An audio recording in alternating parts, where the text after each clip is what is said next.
Today, I'm at the Waldorf Astoria Lusail and I'll be giving you a real look at what it's like staying at one of Doha's top luxury resorts. I'll show you around the room, the hotel itself, the beach, and a few of the facilities I managed to check out. So if you're planning a trip to Doha or just curious about what the Waldorf Astoria Lusail is really like, keep watching.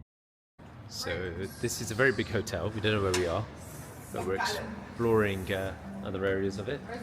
And welcome to another one of my hotel reviews. This time we are at the Waldorf Astoria Lusail located in Doha. And right now we're just checking out the lobby area where they have this coffee shop with these amazing looking desserts, but no prices on them. I don't understand why businesses make that decision, but if you do know, please let me know in the comment section. It would be interesting to hear. But just check out this chocolate shop. These chocolates looked absolutely incredible. They were about £7 for one, so I didn't bother trying them. And those eggs look insane. You also have these chocolate covered dates, and they also sell these cakes which cost around £80. So if you're celebrating an occasion when you come here, you can always purchase a cake from this bakery.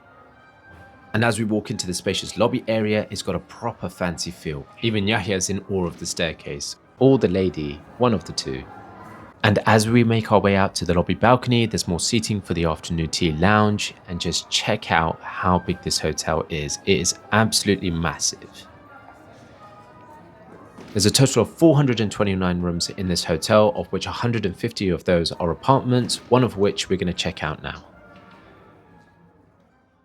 So this again isn't our room, but it's very similar to what we have. So this is the studio with the sea view, and here we have a small kitchen with a sink, which is really helpful when you've got kids especially. We've got a large fridge here. We've got a freezer at the bottom there as well. Got some drawers for storage. No cutlery in there, but you can get cutlery easily. Some more storage here. Complimentary Nespresso pods. You got a stove here. So you do need to get your own saucepan. We did end up getting one from the supermarket for about £10, but it's really helpful if you want to warm up milk, make pasta for the kids, etc. Got a nice Nespresso machine here, and also have an oven, all functioning. So you just need to switch it on from the mains, which we needed a bit of time to figure that out. And here is the bed. It's a king size bed. You've got bedside tables for additional storage as well. Yep. Same on the other side too. And this sofa converts into a bed, so that's really handy. So again, if you've got two kids, you could just pull this out and housekeeping will come. They'll sort out all the bedding for you. And this is the TV, quite large TV. Doesn't have internet. So the Ritz-Carlton Hotel had internet TV, so you had access to YouTube straight away. This, if you wanted to connect your device, you would have to have a USB or HDMI cable. Got a chair here. Let's check out the balcony. And this is where the audio messed up, so I'll give you my commentary instead, but just check out that view. It's absolutely stunning. I personally prefer a city view in most hotels, but I'm not complaining about this one. There's two swimming pools, both look the same, both were the same when we were in there. There wasn't anything different about them. Rod Stewart was chilling in one of those pools one day, so this is a hotel for celebrities to come. And the balcony is pretty huge. It's got a double bed where you could just relax, but this one looked like it needed a bit of a clean.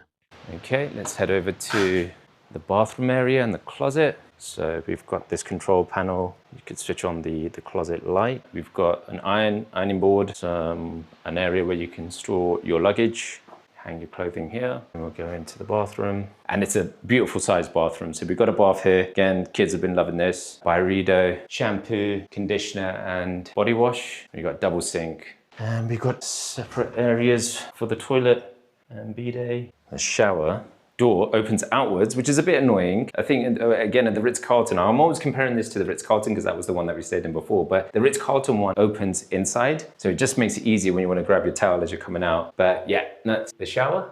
It's a decent size. You do have to fiddle around with it to work out which shower head that you want to use, but you can work it out, sure. So we do have different control panels for different areas to control the lighting and the AC. The AC is a bit fiddly. I'm not entirely sure how to work it. And check this out. This was the highlight of the room for me anyway. And this is how I know I'm getting old, is that there was a washing machine in this particular room, which also had a dryer function. I can't believe I'm getting excited talking about a washing machine, but this one also had a dryer function, but nothing dries your clothes faster than the Doha heat. So you could just stick your clothes out on the balcony and it will dry much quicker than this thing. But yeah, you can pick up the detergent from housekeeping. They'll happily provide you with some. That's what we did anyway. For me and the missus, this was probably the highlight of our room because unfortunately we didn't get any welcome gifts because we upgraded our room. So one of the good things about Ritz-Carlton was that whenever we requested warm milk, they were able to send it on the house. However, Waldorf Astoria is slightly different. So if you do have kids that are still drinking warm milk, don't bother asking them, because it's going to cost £6 for this glass of milk, which is about 30 Qatari Riyal. Every hotel, especially a 5-star hotel, should provide warm milk for children free of charge. But yeah, that's kind of a one bad thing about Waldorf Astoria. Now, you're probably all thinking, why didn't we warm up milk on the stove that was in our room? But we actually requested an upgrade, of which I'll provide the details of towards the end of the video. And in all fairness, after we provided feedback to Waldorf Astoria, the 2 times that we requested warm milk came on the house. Right, now let's take a look at breakfast. Right now, I'm at the Bywater restaurant, which is on the lower ground floor. And on the other side of the hotel, there is another restaurant where you can have breakfast too, but it's just much smaller in size. And in terms of breakfast, it was decent. There wasn't anything special here, but it wasn't lacking in anything. And there's something for everyone to have. But yeah, definitely not as good as the Ritz-Carlton Hotel. And those are definitely not cinnamon rolls, despite the sign saying so.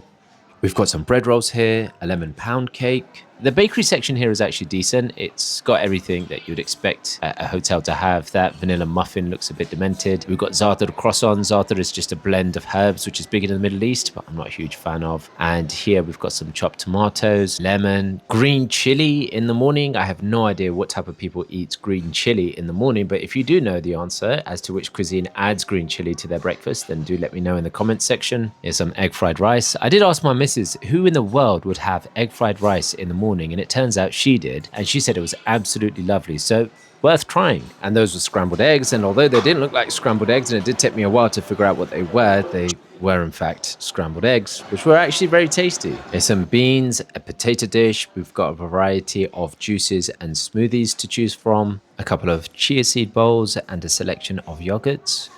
And now on to the boring stuff. We've got some cut up fruit. Specifically, we have watermelon, pineapple, papaya, 2 different types of melon, apple, pear in the back.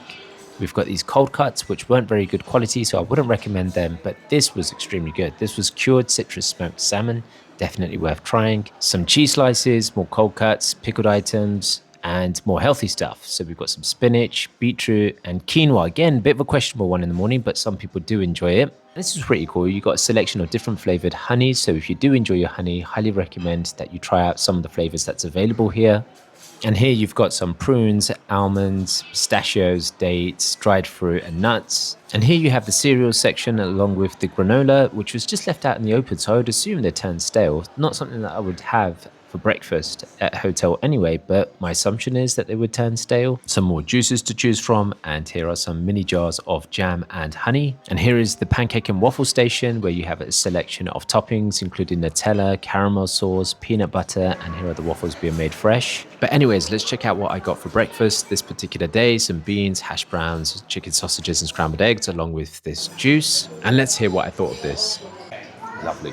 Definitely need something like that when we wake up. I might get more of that. It's really good. An avocado and poached egg on toast along with this flat white. But overall, the breakfast is decent and there's something for everyone. Now let's check out the rest of the hotel. So a quick tour of the outdoor facilities of the hotel, which is accessible via the lower ground floor, where you'll also be able to see the Bywater restaurant where you can have breakfast. And as you come out of the door, the swimming pool is directly in front of you. And on the left side, you have the kids club and the kids pool, which unfortunately isn't temperature controlled. So on cooler days, it can be very cold in there. It's also shaded, but on hot days, it's absolutely fine. Further down, they've got this mini water park, which is really cool, but the slides are quite small, so it's more suited for smaller children. Yeah, I stood under this quite a few times, especially on the hot days. They've also got this cool rope climbing frame, which we decided to go on, and this mini obstacle course where you have to wear a harness for safety. But nevertheless, they've got these nice little activities for kids and adults both to enjoy. Moving on, you've got access to the private beach, which is exclusive to hotel guests only. And here you can find plenty of sunbeds, plenty of space to run around and enjoy yourselves. But we as a family aren't really beach people, so we didn't spend time here as a family. I just came here just to take some footage. But by the looks of it, it did look as if it was more vibrant than the Ritz-Carlton one. Obviously, right now, it doesn't look very vibrant, but it did pick up as the day went on. And as you go further down, there's more activities for kids. Here you have inflatable slides and a bouncy castle, bungee trampolines, and this really cool wave simulator. Unfortunately, you do have to pay extra to use any of these things, and you'd have to check the price on the day. They also have this mini football field, which is really well maintained. But yeah, that's the whistle stop tour of the outdoor facilities of this hotel. And as I make my way back to the hotel, my biggest fans are cheering me on from our balcony. There is a lot more to do here for kids, especially the pool area. It's much bigger than Ritz-Carlton. Again, I'm comparing because that was the last hotel we stayed in and that wasn't even that long ago. Kids Club, I would say Ritz-Carlton's better. Don't know why, but I'm lost now. There we go. It is smaller, the Kids Club is smaller. I don't know, I think the kids here were a bit too rowdy. They're very loud, just screaming their heads off. And it wasn't a pleasant experience. I'm sure the people in charge of the Kids Club are really nice. Yeah, I think Yusra enjoyed it more in the last one. That's not the fault of the actual Kids Club itself. It was just the kids that were there. I'm gonna miss this. Need to come on holiday more often now, man. Not spending enough time out of the UK. It's quite depressing, but this is lovely. So it's our last day in Doha, and Waldorf Astoria have this pretty cool service where Vendor Mall is just around the corner from here, so if we wanted to go. You'll coming next month. It'll be terrible, like 50, yeah. Wow, okay, yeah. So it's very hot today, and my hair's all over the place. But yeah, so they've got this service here where if you wanted to go to Vendor Mall, they'll drop you off, but they won't drop you off directly outside. There's still another kind of 5-minute walk from where they do drop you off, but it's just a nice service to have, very similar to Ritz-Carlton, which takes you to Laguna Mall. But yeah, very hot day today. Next month, the gentleman was saying that it's going to be even worse, touching around 50 degrees Celsius. But yeah, it's one of the hotter days today. 38 degrees. 38 degrees. Well, No, it is. it feels a lot more than 38 degrees It though. feels like 40. So, in total, we paid £1,200 for 5 nights in a deluxe sea view room with breakfast included. And then on top of that, we paid an additional £160 to get upgraded to the studio apartment with a sea view. And honestly, it was worth every single penny. We had the extra space for the kids to run around, and it was just a lot more comfortable. If you enjoyed the video, don't forget to like, subscribe, and drop a comment if you've got any questions. Thank you for watching, and I'll see you on the next one.